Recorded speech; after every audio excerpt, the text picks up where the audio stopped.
student, myself Abhilasha Shaili. You are watching my channel Shri Ram Science. आज मैं आपको introduce कर रही हूँ biology chapter number 8 of class 10 reproduction in organism. सबसे फर्स्ट मैं आपको इंट्रोड्यूस करती हूँ रिप्रोडक्शन से। Reproduction is the process where the living individual और living organism produce a new individual which is similar to itself. Means जहां वो process जहां पर एक ऑर्गेनिज्म से कोई दूसरा ऑर्गेनिज्म प्रोड्यूस होता है और वो जो डॉटर ऑर्गेनिज्म है, जो ऑर्गेनिज्म प्रोड्यूस हुआ है, वो अपने पेरेंट ऑर्गेनिज्म की कॉपी होता है, ऑल्दो से रिजेंबल करता है, उसको बोला जाता है रिप्रोडक्शन। मींस जहां पर एक से दूसरा ऑर्गेनिज्म प्रोड्यूस्ड हुआ। रिप्रोडक्शन एक इवेंट है, एक ऐसा प्रोसेस है जो ऑल लिविंग ऑर्गेनिज्म के अंदर होता है। रिप्रोडक्शन 2 टाइप का होता है। First is sexual reproduction and second asexual reproduction. सबसे फर्स्ट हम बात करते हैं असेक्सुअल रिप्रोडक्शन की। असेक्सुअल रिप्रोडक्शन स्टूडेंट वो रिप्रोडक्शन होता है जहां पर सिंगल पेरेंट इन्वॉल्व होता है। मींस जहां पर एक पेरेंट ऑर्गेनिज्म है और उससे डॉटर ऑर्गेनिज्म प्रोड्यूस हो जाएगा। क्योंकि वो एक असेक्सुअल रिप्रोडक्शन है, इसलिए जो भी डॉटर ऑर्गेनिज्म बनेगा वो अपने पेरेंट ऑर्गेनिज्म की कॉपी बनेगा।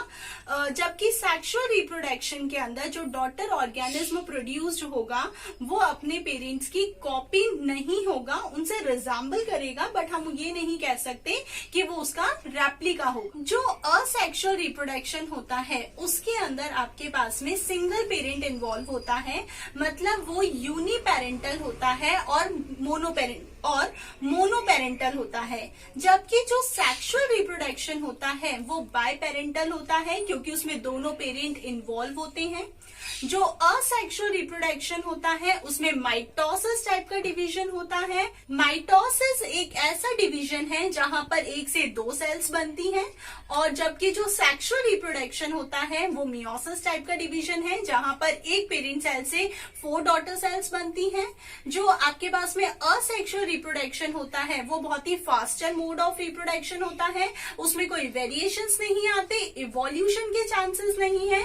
जबकि जो सेक्सुअल रिप्रोडक्शन होता है वो आपके पास में असेक्सुअल के कंपैरिजन में एक स्लोअर मोड ऑफ रिप्रोडक्शन है, जिसके अंदर वेरिएशंस भी आएंगे और इवोल्यूशन की स्टडी भी होगी। असेक्सुअल रिप्रोडक्शन के अंदर क्योंकि सिंगल पेरेंट इन्वॉल्व है तो गैमेटोजेनेसिस भी नहीं होता, मतलब कोई गैमेट नहीं बनते। जबकि सेक्सुअल रिप्रोडक्शन के अंदर वहां पर मेल फीमेल गैमेट फॉर्म होते हैं, मींस गैमेटोजेनेसिस होता है। असेक्सुअल रिप्रोडक्शन के अंदर अगर गैमेट ही नहीं बने तो वहां पर फर्टिलाइजेशन भी नहीं होगा। जबकि सेक्सुअल रिप्रोडक्शन के अंदर फर्टिलाइजेशन होगा, फ्यूजन होगा दोनों मेल और फीमेल गैमेट का। असेक्सुअल रिप्रोडक्शन के अंदर no gamete formation, no gametogenesis, means there is a no fertilization, so no zygote form. While in sexual reproduction, because both the gametes are involved, means male and female gamete are involved, means gametogenesis takes place, so obviously fertilization occur and zygote form. These are the basic difference between sexual and asexual reproduction. आज हम इस class में आपके साथ में discuss करेंगे asexual reproduction and in my later video हम लोग डिस्कस करेंगे सेक्सुअल रिप्रोडक्शन, फर्स्ट प्लांट्स के अंदर और सेकेंड ह्यूमन बीइंग के अंदर। So before moving ahead, I'm repeating the definition of reproduction. Reproduction is a process जहां पर एक पेरेंट ऑर्गेनिज्म से कोई दूसरा नया डॉटर ऑर्गेनिज्म प्रोड्यूस होता है, उसको बोला जाता है रिप्रोडक्शन, जो कि एक नेचुरल इवेंट है। असेक्सुअल रिप्रोडक्शन पर मूव करने से पहले मैं कुछ वर्ड के साथ में आपको इंट्रोड्यूस कर रही हूँ, और उसमें से जैसा कि हम रिप्रोडक्शन वर्ड तो पढ़ चुके हैं जहां पर एक daughter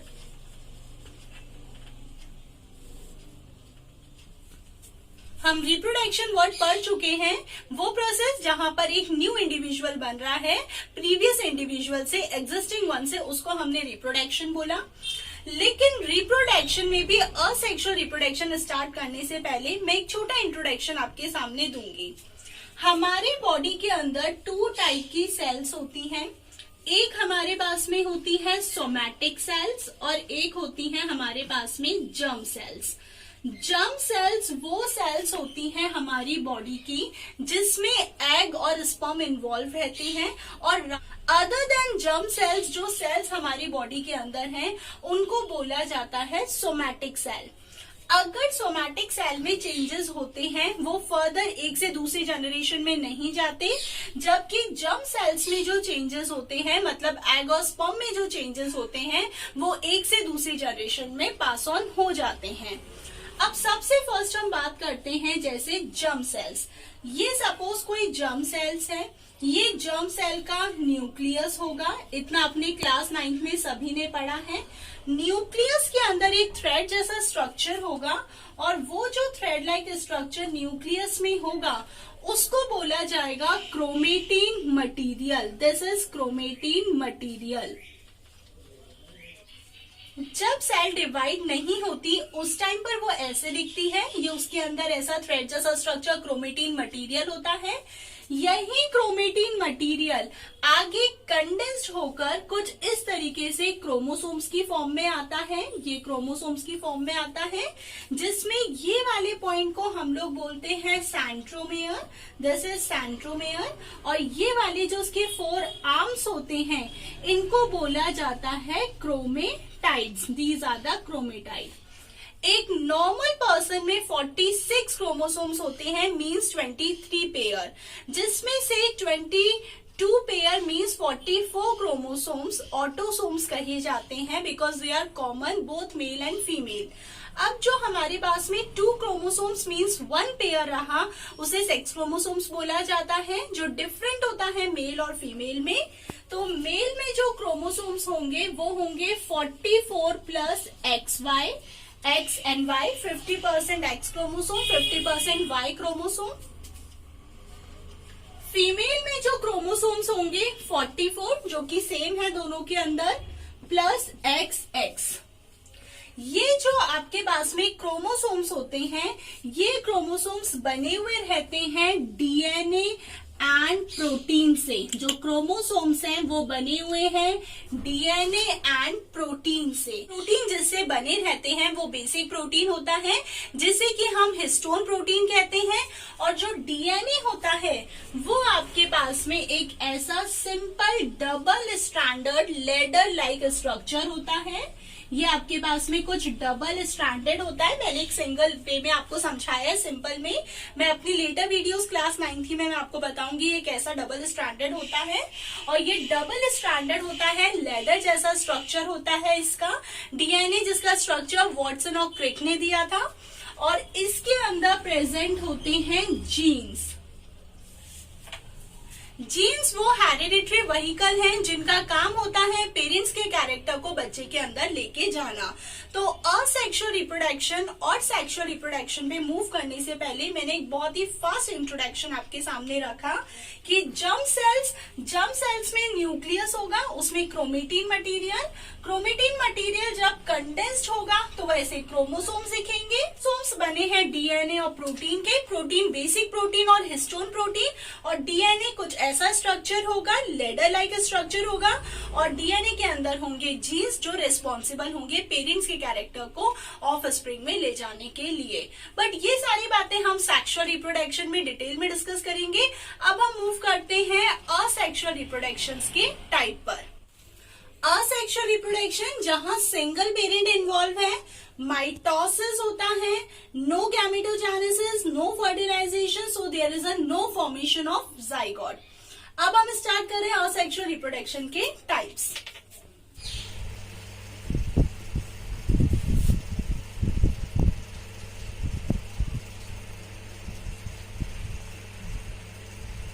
types of asexual reproduction में जो फर्स्ट हमारे पास में है वो है फिजन।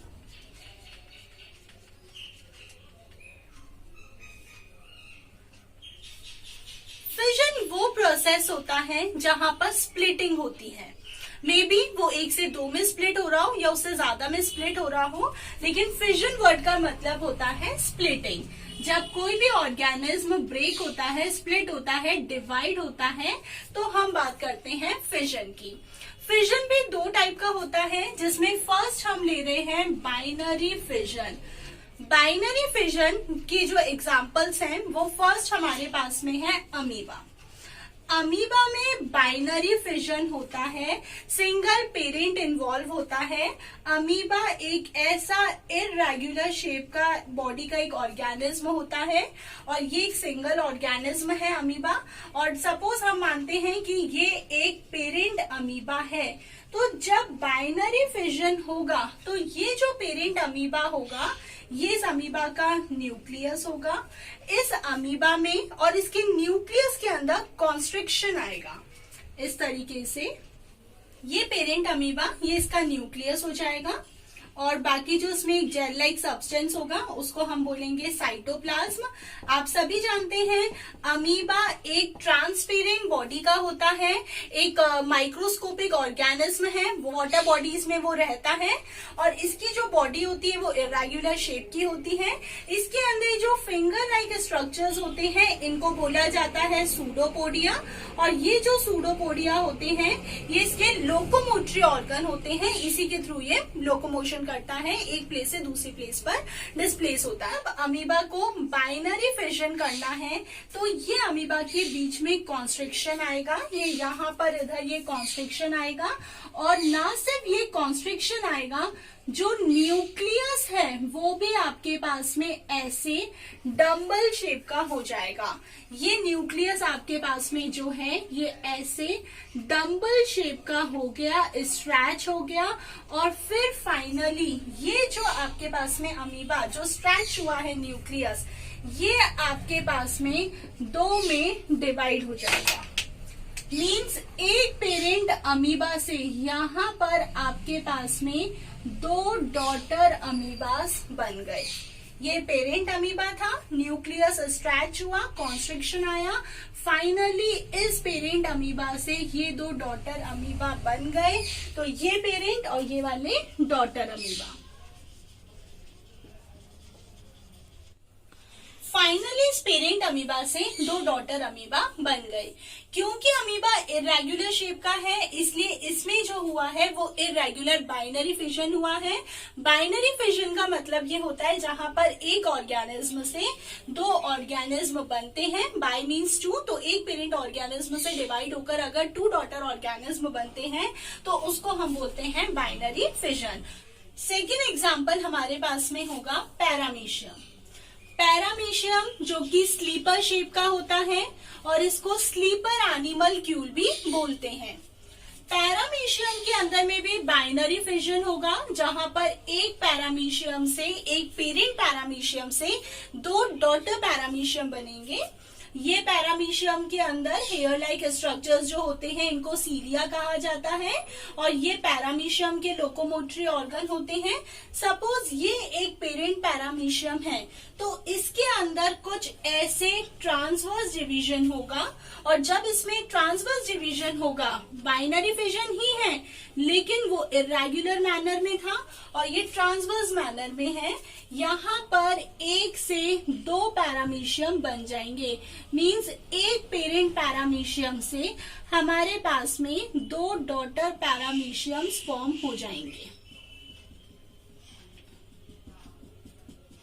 ये हमारे पास में ट्रांसवर्स बाइनरी फिजन है। एक और हमारे पास में है, वो हमारे पास में है Euglena. Euglena and Leishmania. Leishmania एक ऐसा ऑर्गेनिज्म है जो ब्लैक फीवर करता है, हिंदी में जिसको काला अजर बोलते हैं, जो वो डिजीज करता है लैशमेनिया। यूग्लिना और लैशमेनिया में जो डिवीजन होता है वो आपके पास में होगा बाइनरी फिजन, लेकिन बाइनरी में भी लॉन्गिट्यूडनल। मैं यूग्लिना का डायग्राम बना रही हूँ। यूग्लिना में कुछ इस तरीके से चलता है। ये यूग्लिना के दो फ्लैजिलास होते हैं जो कि उसके लोकोमोटरी ऑर्गन होते हैं। यूग्लिना में भी बाइनरी फिजन होगा और लेकिन जो इसमें बाइनरी फिजन होगा वो कुछ इस वे में होगा, ऐसे लॉन्गिट्यूडनल वे में। मीन्स यहाँ पर एक यूग्लिना से दो डॉटर यूग्लिनास बन जाएंगे। तो हम बात कर रहे हैं फिजन। Fission means splitting. उसमें भी फर्स्ट है बाइनरी फिजन, जहां एक पेरेंट ऑर्गेनिज्म से दो डॉटर ऑर्गेनिज्म बने। अमीबा के अंदर इरेगुलर शेप में हुआ, पैरामीशियम के अंदर ट्रांसवर्स शेप में, और यूग्लिना और लेशमेनिया के अंदर लॉन्गिट्यूडनल शेप में। अब हम चल रहे हैं बाइनरी फिजन के बाद में फिजन का ही second part, multiple fission. Second हमारे पास में है मल्टीपल फिजन। मल्टीपल फिजन होता है प्लाज्मोडियम के अंदर। प्लाज्मोडियम एक मलेरियल पैरासाइट है, मीन्स जिसकी वजह से मलेरिया होता है। और प्लाज्मोडियम का जो वेक्टर है, जो कैरियर है, जो उसको एक से दूसरे पर्सन में ट्रांसमिट करता है, वो है फीमेल एनोफिलिस मस्कीटो। वही अगर किसी इन्फेक्टेड पर्सन को बाइट करके अगर हेल्थी पर्सन में प्लाज्मोडियम इंजेक्ट कर दे, तो उसको भी प्लाज्मोडियम इंजेक्ट होने की वजह से मलेरिया हो जाएगा। तो जैसे ही प्लाज्मोडियम फीमेल एनोफिलस मस्कीटो ने किसी हेल्थी पर्सन में इंजेक्ट करे, वहां पर प्लाज्मोडियम उस पर्सन के लिवर में जाएंगे। लिवर में जाकर मल्टीपल टाइम्स डिवाइड होंगे, बहुत सारे प्लाज्मोडियम की न्यूक्लियर वहां पर बन जाएंगी, और वो प्लाज्मोडियम अपने अराउंड थोड़ा थोड़ा सा ये डॉटेड स्ट्रक्चर जो है, ये वो साइटोप्लाज्म रखेंगे। और वो सारे प्लाज्मोडियम खुद को प्रोटेक्ट करने के लिए अपने अराउंड एक प्रोटेक्टिव कवरिंग बनाएंगे, और वो जो प्रोटेक्टिव कवरिंग होगी, उस प्रोटेक्टिव कवरिंग का नाम होगा सिस्ट। वो होगी सिस्ट, जो कि बाइनरी फिजन में नहीं बनती। जैसे ही अनफेवरेबल कंडीशन आई, ये सिस्ट बर्स्ट होगी, सारे प्लाज्मोडियम यहाँ से रिलीज होकर उस पर्सन के ब्लड में चले जाएंगे, और उस टाइम पर सिम्टम्स आने स्टार्ट हो जाएंगे। मीन्स मल्टीपल फिजन के अंदर एक प्लाज्मोडियम मल्टीपल टाइम्स डिवाइड हुआ है, जबकि बाइनरी में वो एक पेरेंट ऑर्गेनिज्म से दो ही डॉटर ऑर्गेनिज्म बन रहे थे, न्यूक्लियस एक ही बार डिवाइड हो रहा था। ये जो आपके पास में मल्टीपल फिजन है, ये ना सिर्फ प्लाज्मोडियम बल्कि अमीबा के अंदर में भी होता है। अमीबा के अंदर बाइनरी मल्टीपल दोनों होते हैं। बाइनरी फेवरेबल कंडीशन में अमीबा के अंदर होता है बाइनरी फिजन, और अनफेवरेबल कंडीशन में उसके अंदर होता है मल्टीपल फिजन। अब हमारे पास में है difference between binary and multiple fission. Binary fission में एक पेरेंट ऑर्गेनिज्म से डिवाइड होकर दो डॉटर ऑर्गेनिज्म बनते हैं, जबकि मल्टीपल में मल्टीपल टाइम्स डिवाइड होता है, बहुत सारे डॉटर ऑर्गेनिज्म बनते हैं। बाइनरी में न्यूक्लियस जो है वो एक ही बार डिवाइड होता है, मल्टीपल में बहुत बार डिवाइड होता है। बाइनरी के अंदर कोई सिस्ट नहीं बनती, मल्टीपल फिजन में सिस्ट बनती है। Most important thing is that कि अमीबा जो है वो इमॉर्टल है। Why amoeba is considered to be immortal? Because when the amoeba divide और they split into two daughter organism, they transfer their genetic content as similar the parent organism into two daughter organism. Means जो amoeba के अंदर genetic content है वो as it is दोनों daughter organism में चले जाता है, इसलिए अमीबा जो है वो इमॉर्टल है। जब वो एक से दो में डिवाइड होता है तो कोई रेजिड्यू साइटोप्लाज्म भी वहां पर नहीं रहता, जबकि ये जो मल्टीपल फिजन है, जब इसमें सिस्ट बर्स्ट होती है तो इसमें रेजिडुअल साइटोप्लाज्म रह जाता है। बाइनरी फिजन के एग्जांपल अमीबा, यूग्लिना, पैरामीशियम और लेशमेनिया थे। मल्टीपल फिजन के एग्जांपल में हमने प्लाज्मोडियम दिया, और अमीबा भी आएगा, लेकिन जब वो अनफेवरेबल कंडीशन में होगा तब। अब हम मूव करते हैं second type of asexual reproduction पर। सेकेंड हमारे पास में है बडिंग।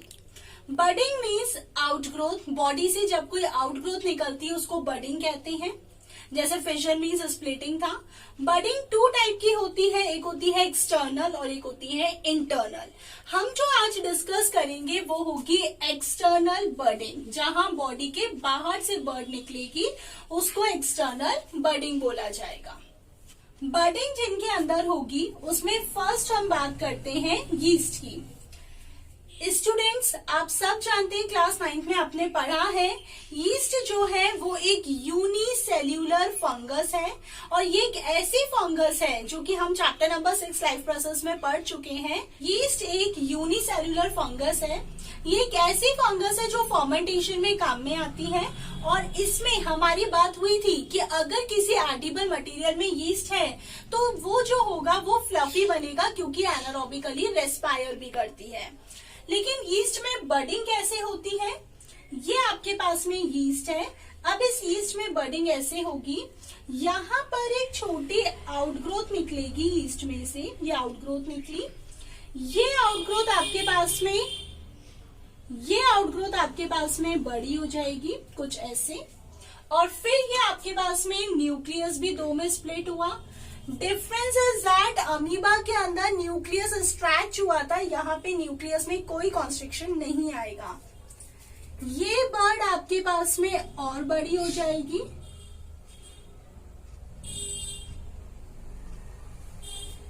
और फिर वहां पर आपके पास में चेन की फॉर्म में रिप्रोडक्शन होगा, और ये इस तरीके से वहां पर चेन बनती जाएगी। ये इस तरीके से रिप्रोडक्शन होगा। तो यीस्ट जो कि हमारे पास में एक यूनिसेल्यूलर फंगस है, उस यूनिसेल्यूलर फंगस में एक चेन ऑफ बर्ड बन जाता है, बहुत सारी बर्ड बनती जाती है, और इस तरीके से बर्डिंग और असेक्सुअल रिप्रोडक्शन वहां पर होता है। ना सिर्फ यीस्ट में बल्कि एक और ऑर्गेनिज्म है साइकन, पॉरीफेरा में कंसीडर्ड होता है, उसमें भी बर्डिंग होती है। सेकेंड हमारे पास में है हाइड्रा। हाइड्रा के बारे में स्टार्ट करने से पहले हम बता दें, हाइड्रा सिलोन्ड्रेट में आता है, नॉन कॉर्ड्रेट है हाइड्रा। हाइड्रा कुछ इस तरीके का एक ऑर्गेनिज्म है, वाटर बॉडीज में मिलता है। ये जो हमने बनाए हैं हाइड्रा के, ये हाइड्रा के होते हैं टेंटिकल्स, ये टेंटिकल्स होते हैं। यहाँ पर हाइड्रा का माउथ होता है, और इस माउथ को बोला जाता है हाइपोस्टोम। This is hypostome. और हाइड्रा में ये जो कैविटी होती है, इसको बोला जाता है gastrovascular cavity. This is gastrovascular cavity. ये पेरेंट हाइड्रा है। इस पेरेंट हाइड्रा में से एक छोटी सी बर्ड निकलेगी। ये यहाँ पर एक छोटी सी आपके पास में बर्ड निकली। फाइनली फिर ये जो डॉटर हाइड्रा है, जब ये पूरा बड़ा हो जाएगा तो ये जो पेरेंट हाइड्रा है, इससे ये डिटैच हो जाएगा, और डिटैच होके अपना इंडिविजुअल ग्रो करने स्टार्ट कर देगा। तो बर्डिंग आपके पास में इंटरनल बर्डिंग हमारे सिलेबस में नहीं है टैंथीज के, तो यहाँ पर एक्सटर्नल बर्डिंग यीस्ट में हुई, जहां पर चेन बनती गई, और एक हुई हाइड्रा के अंदर, जहां पर आपके पास में एक छोटी सी बर्ड निकली, और फिर जब वो बर्ड बड़ी हो गई, थोड़ा एक यंग हाइड्रा बन गया, वो पेरेंट हाइड्रा से सेपरेट हो गया, और एक नया इंडिविजुअल बन के वो वहां पे ग्रो करने लगा। This is all about budding. Third, spore formation. ये जो आपके पास में असेक्सुअल रिप्रोडक्शन है, ये एक फंगस में होता है, और वो जो फंगस होती है वो ब्रेड पर ग्रो होती है, और उस फंगस का नाम होता है ब्रेड मोल्ड। हम उस फंगस को बोलते हैं ब्रेड मोल्ड, और आप उसको साइंटिफिकली बोल सकते हैं राइजोपस। वो होती है राइजोपस या ब्रेड मोल्ड, जो भी आप बोलना चाहें। जब भी किसी ब्रेड पर जो फंगस आ जाती है, थ्रेड जैसा स्ट्रक्चर दिखने लगते हैं, वो यही है राइजोपस। अब कैसे वो एक ब्रेड से दूसरी ब्रेड पर जाती है? उस ब्रेड पर जो थ्रेड जैसा स्ट्रक्चर होंगे, अगर हम उसे माइक्रोस्कोप में देखें तो वो जो थ्रेड लाइक स्ट्रक्चर होंगे वो कुछ ऐसे दिखाई देंगे, कुछ यहाँ पर कुछ इस तरीके का स्ट्रक्चर उसका होगा, जिसमें ये जो ऊपर मैंने बैग लाइक और सैक लाइक स्ट्रक्चर बनाया है, इसको बोला जाता है स्पोरेंजियम। This is sporangium. यहाँ पर जो ये इस तरीके से लॉन्ग स्टॉक है, इस स्टॉक को हम बोलते हैं स्पोरेंजियोफोर। या तो आप इसे स्पोरेंजियोफोर बोल सकते हैं, या तो आप इसे हाइफा भी बोल सकते हैं।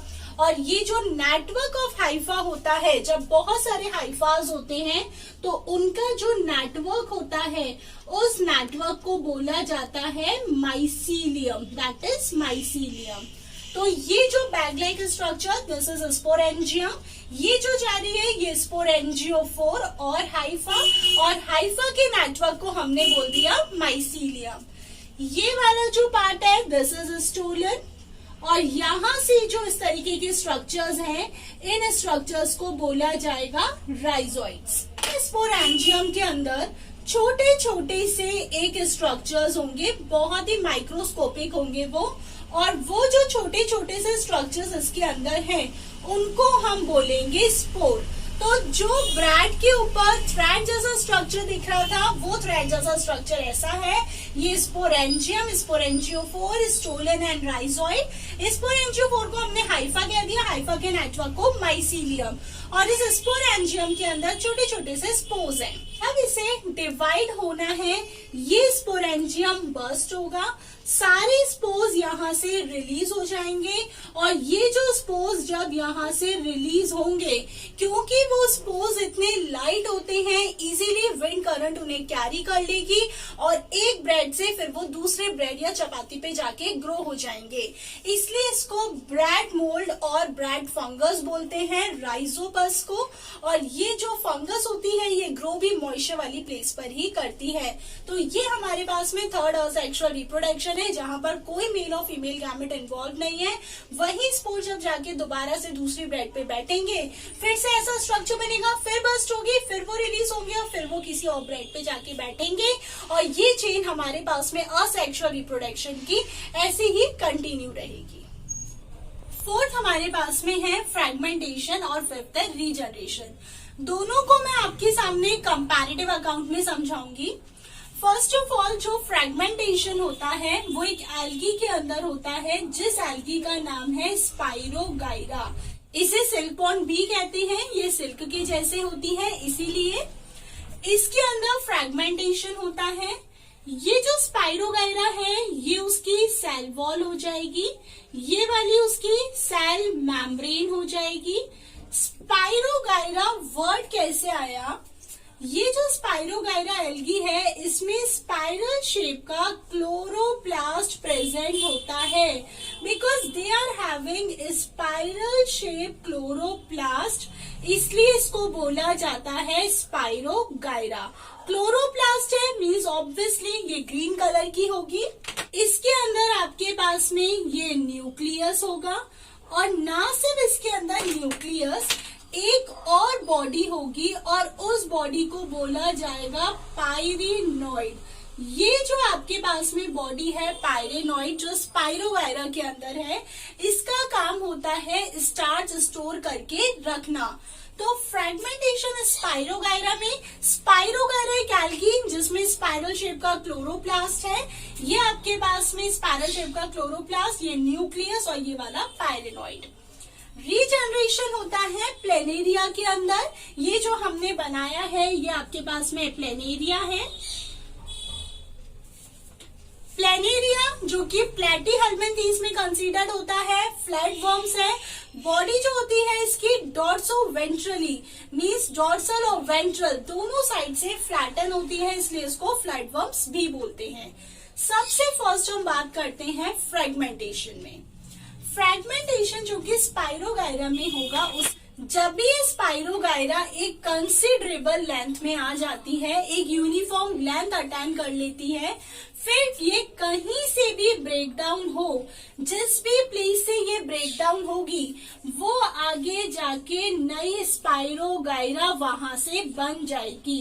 ये यहाँ पर आगे जाके नई स्पाइरोगाइरा बना लेगा, और इस प्रोसेस को बोला गया फ्रेगमेंटेशन, कि कहीं से भी वो ब्रेक हुआ, फ्रेगमेंट मीन्स पीसेस, कहीं से भी वो पीस टूटा और आगे जाके एक नई स्पाइरोगाइरा बन गई।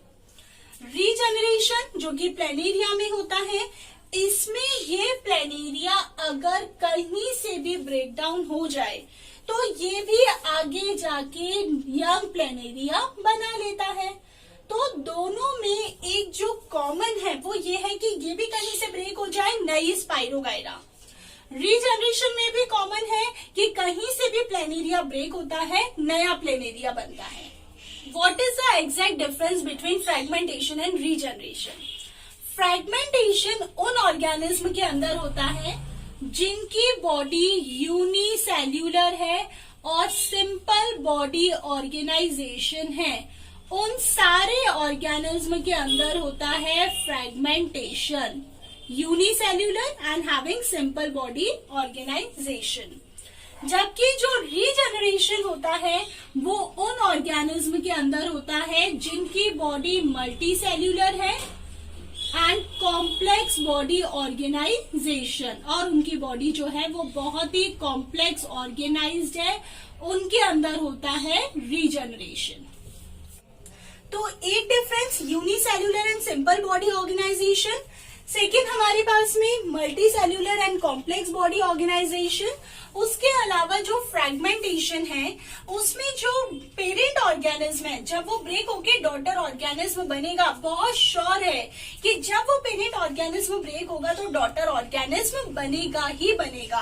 But in case of regeneration we are not giving very assurance कि अगर पेरेंट ऑर्गेनिज्म ब्रेक होगा बाय डिफॉल्ट तो वो डॉटर ऑर्गेनिज्म बनेगा. इस बात की श्योरिटी नहीं है. डॉटर ऑर्गेनिज्म मे और मे नॉट बी फॉर्म, हम श्योर नहीं हो सकते इसमें.